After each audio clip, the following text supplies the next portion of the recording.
Mesdames, Mesdemoiselles et Messieurs, c'est un plaisir pour moi de vous convier à suivre quotidiennement cette chaîne dénommée L'œil des enseignants. C'est une chaîne qui valorise l'enseignement dans notre pays, la République démocratique du Congo. Quand on parle de l'enseignement, on voit directement l'enseignant ainsi que l'apprenant qui est l'élève et l'étudiant. Alors n'hésitez pas à vous abonner parce que c'est un cadre qui nous permettra à s'exprimer librement tout en dénonçant ce qui se passe dans notre pays sur le plan éducatif. Abonnez-vous massivement, likez, partagez avec vos proches afin que tous nous puissions parler le même langage et tous nous puissions développer notre pays sur le plan éducatif. Que Dieu bénisse la République démocratique du Congo. Bien, j'apprécie ça très bien. D'abord, il faut féliciter l'homme. Vous avez vu, compte tenu de son âge, il a tenu pendant 2 heures ou 2 heures et demie un très long discours. Il a bien commencé, il a très bien fini.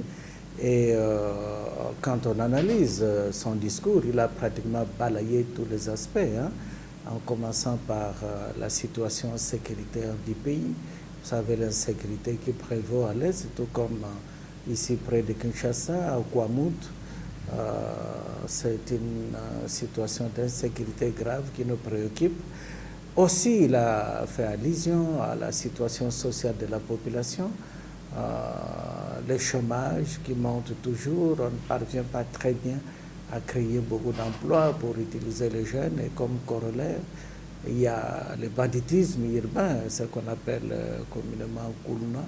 Donc il a demandé au gouvernement de faire un effort pour diminuer ce phénomène. On peut le diminuer qu'en créant des emplois. Il a fait aussi allusion à la situation sociale, je l'ai dit, à l'économie du pays. Nous devons, avec la crise internationale qu'il y a au niveau de l'Ukraine, l'économie du pays est en difficulté. Vous avez vu dernièrement la fameuse crise du carburant qui a emporté tous les prix en haut. Donc voilà, il a parlé de ça aussi. Bon, il a fait allusion aussi à d'autres situations. Le budget lui-même. Le budget lui-même, bien sûr, il est un peu en hausse, mais un grand pays comme le nôtre, nous ne méritons pas un budget d'une dizaine de milliards. Ça devrait être dans les 80 ou même au-delà de 100 milliards de dollars. Donc il a balayé un peu tous les domaines de la vie, la situation des enseignants, la situation des médecins qui sont en grève. Il a donné des conseils au gouvernement. Donc c'est un discours admirable. Il a décrit tous les domaines de la vie qui nous intéressent actuellement. Et j'admire l'homme compte tenu de son âge. Il a commencé avec la même force, il a terminé de la même façon. Donc, il est à féliciter. Voilà ce que je peux dire. Vous avez presque tout balayé, mais aussi vous avez évoqué un aspect très spécial. C'est en rapport avec ce qui se passe à Kwamut, dans les Maïndomé, où les deux communautés, Teke et Aka, se disputent. On ne sait pas si c'est réellement les terres. Mais vous aussi, en tant que l'un des grands notables du Congo, avec quel regard vous avez sur cette situation? Bon, je suis la situation avec beaucoup d'inquiétude. Ce qui est troublant d'abord, ces deux peuplades, les Teke et les Yaka, ont vécu pendant très longtemps, sans problème.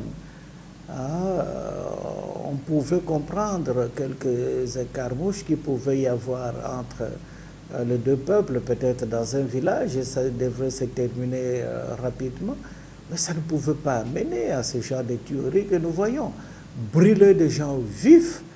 Et maintenant, j'apprends, on est passé au stade où on décapite les têtes des gens. Bon, ça sont les méthodes qui ne sont pas propres aux nôtres.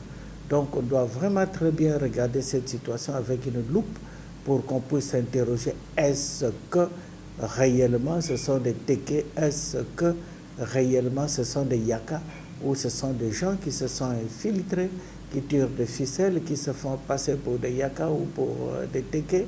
Est-ce qu'il y a des commanditaires en dessous de tout cela? Il faut que nos services de sécurité regardent très bien et il faut que notre gouvernement puisse frapper très fort parce que Kwamut, c'est à quelques kilomètres de Kinshasa. Il ne faudra pas que des situations pareilles débouchent dans la ville-province de Kinshasa. Non, c'est intolérable. Voilà. En observant la situation, apparemment, ça touche même à la souveraineté nationale. Vous, en tant que député national, élu de Kinshasa, mais vous êtes député national, c'est-à-dire que vous avez les pouvoirs d'une manière, je dirais, à caractère national. Selon vous, que peut être les pistes et les solutions pour pallier à cette situation? Bon, écoutez, hein, je pense que notre gouvernement, en premier lieu le président de la République, est à la hauteur. Hein. Dans un premier temps, quand un conflit pareil à caractère ethnique surgit, il faut d'abord essayer de réconcilier les deux peuplades. Okay? Il ne faut pas qu'on aille raser tout le monde, tuer tout le monde. Non, il faut qu'on... l'État est là pour protéger sa propre population. Dans un premier temps, il y a des actions de l'État qui ont été prises de bonne manière. Il y a une délégation de députés qui est partie, le gouvernement provincial de Maïndombe s'y attelle, le ministre de l'Intérieur est parti, et beaucoup d'autres responsables. J'ai appris même le gouverneur du Kwango y était. Donc, d'abord, dans un premier temps, c'est la réconciliation, parce qu'il n'y a pas de raison. Des gens qui ont vécu pendant très longtemps en harmonie en arrivent à ce niveau-là. Si la négociation, si le conseil ne tenait pas, bon, la force est à la loi. L'État doit imposer la paix, parce que la paix, si on ne peut pas la négocier rapidement, on doit l'imposer par la force. Et je crois que si ça perdure, notre gouvernement passera à la 4e vitesse pour imposer la paix.